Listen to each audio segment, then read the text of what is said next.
This is part 2 of the lecture on statistical inference for linear regression analysis.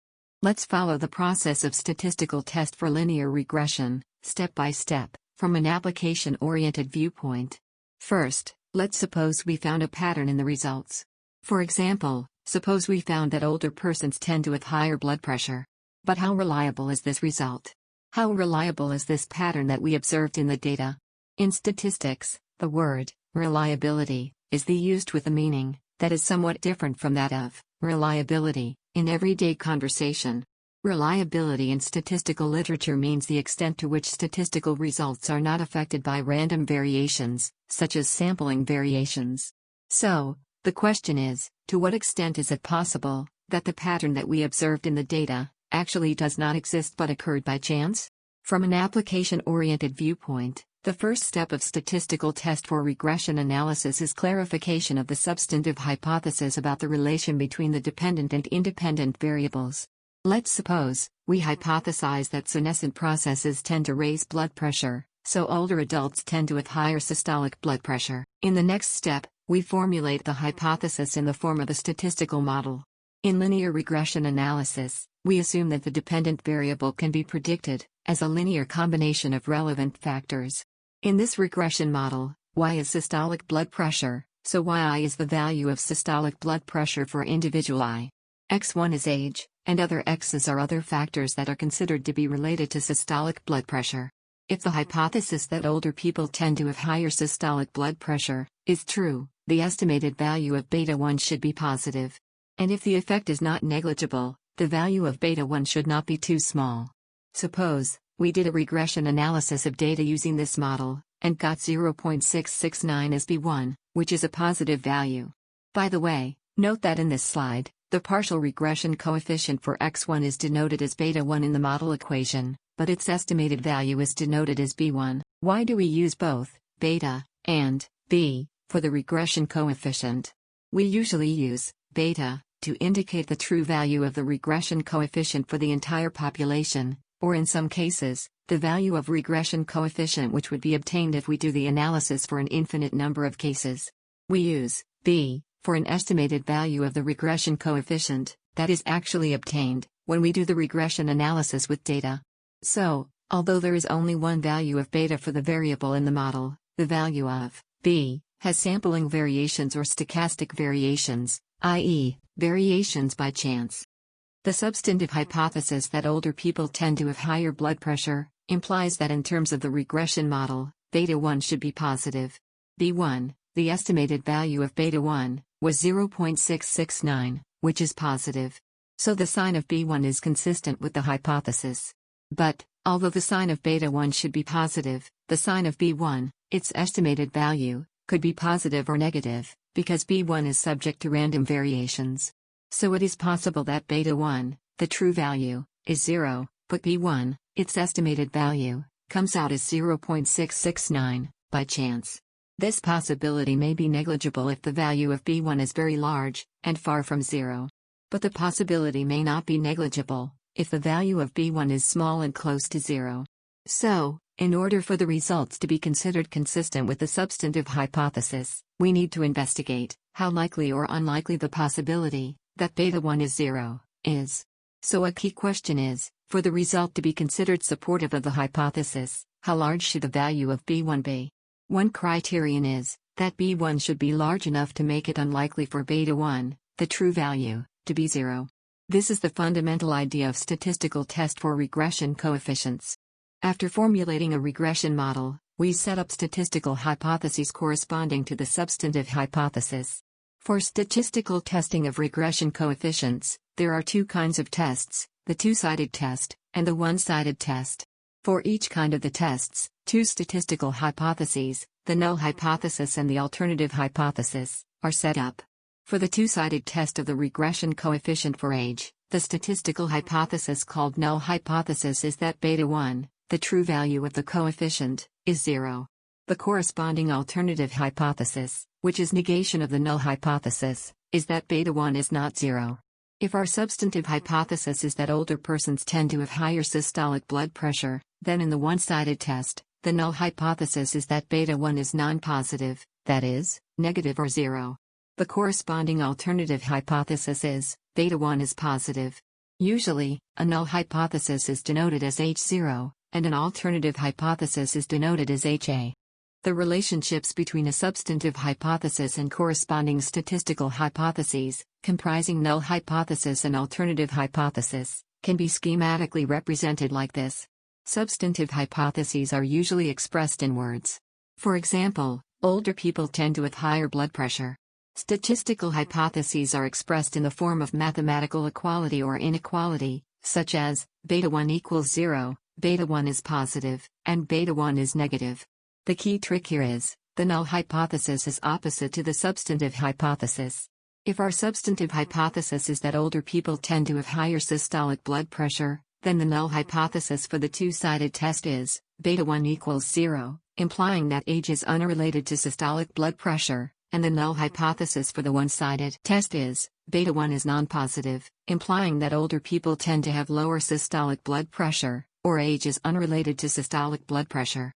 So, the point is, if the results of the statistical test indicate that the null hypothesis is unlikely, then the results are considered to be supportive of the substantive hypothesis. It should also be noted that the alternative hypothesis is the negation of the null hypothesis. In the set theory terminology, the alternative hypothesis is the complement of the null hypothesis. So the alternative hypothesis is consistent with the original substantive hypothesis. Researchers usually expect that results of the statistical test will reject the null hypothesis as unlikely, and accept the alternative hypothesis as likely. Once statistical hypotheses are set up, we need to test the null hypothesis. As we will study in this section, it is done as computation of the p-value. Fundamentally, what we want to test is whether the null hypothesis is unlikely or not, given the results of the regression analysis.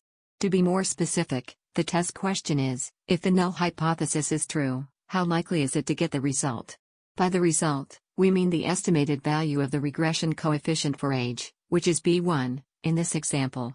Since likelihood is measured as a value of probability in the range of 0 to 1, the test question can be further specified as follows. If the null hypothesis is true, what is the probability that this result is obtained? That is, what is the probability that 0.669 is obtained as B1? But the probability that B1 is exactly 0.66900000000, not 0.66900000001 or 0.66899999999, is very small. It is so small that mathematicians do not even call it a probability. They call it a density. So, in the probability calculation, the range of 0.669 or higher is used, because a probability can be obtained for a range of numbers. For the two-sided test, the test question is, if the null hypothesis is true, i.e., if beta 1 is 0, then what is the probability that the absolute value of B1 is greater than or equal to 0.669? Note that, greater than, means even further away from 0, which is the value adopted for the null hypothesis. For the one-sided test, the test question is, if the null hypothesis is true, what is the probability that B1 is greater than or equal to 0.669? In order to investigate the test question, a test statistic T is used. What is a test statistic? It is a quantity that can be obtained from some analysis of data, and, under some assumptions and the null hypothesis, is considered to follow some probability distribution that we know. By placing the value of the test statistic in the probability distribution, we can compute the probability of getting the result that was actually obtained, or a result that is further away from the null hypothesis than the actual result was. Note that the probability is computed assuming that the null hypothesis is true. For each regression coefficient, its t is the ratio of b, the estimate of the regression coefficient, to s, the estimated standard error of b. S is calculated from data, using a formula, shown in the next slide. In this example, b for age was 0.669, and s was 0.042, so t for age was 0.669 over 0.042, which is 15.764. Placing the value of t in the probability distribution, the p-value, which is the key quantity in statistical testing, is obtained. If the null hypothesis is true, what is the probability that the absolute value of t is greater than or equal to 15.764? This probability is the p-value for the two-sided test. If the null hypothesis is true, What is the probability that t is greater than or equal to 15.764? This probability is the p-value for the one-sided test. By the way, in this slide, t was defined as the ratio of b to t, but in the general formula, the numerator of t is b minus beta, i.e., the difference between b and beta. Usually, the value of beta adopted for the null hypothesis is 0, so b minus beta is simply just b, but in some special cases, a value other than 0 may be used for beta.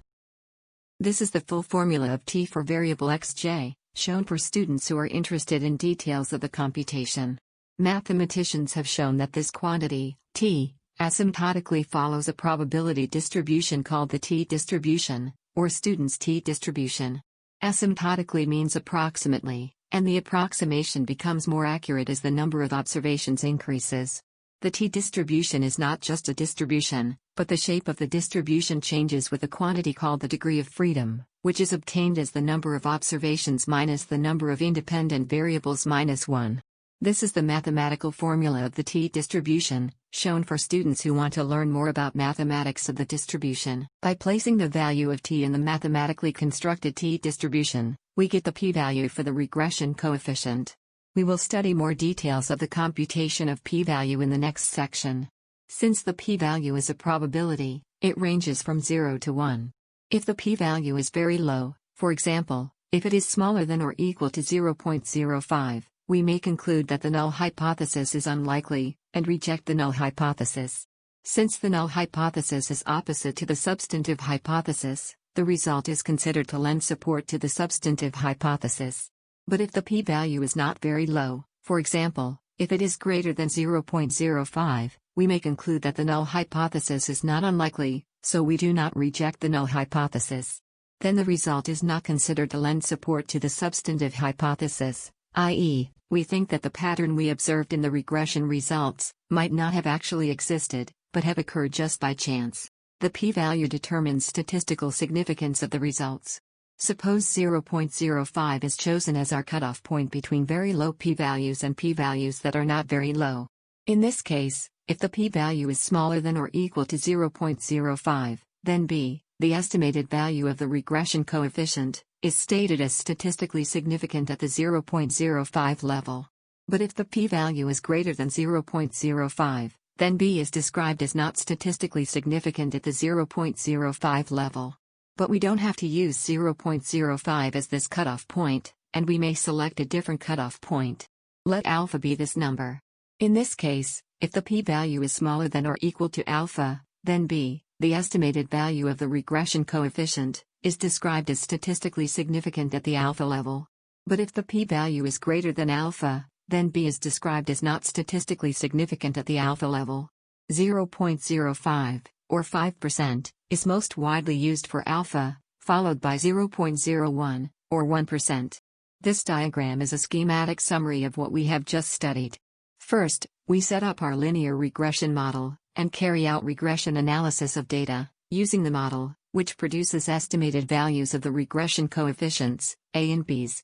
Suppose we hypothesize that a dependent variable xj should be related to the dependent variable, y, for some substantive reason. Then we set up a null hypothesis that beta j equals 0. This null hypothesis, implying xj is unrelated to y, is opposite to the substantive hypothesis, which expects some relation of xj to y. The null hypothesis, when combined with some mathematical assumptions and results of data analysis, leads to a p-value. Based on the p-value, we decide whether we do or do not reject the null hypothesis. This is the outline of statistical test of regression coefficients.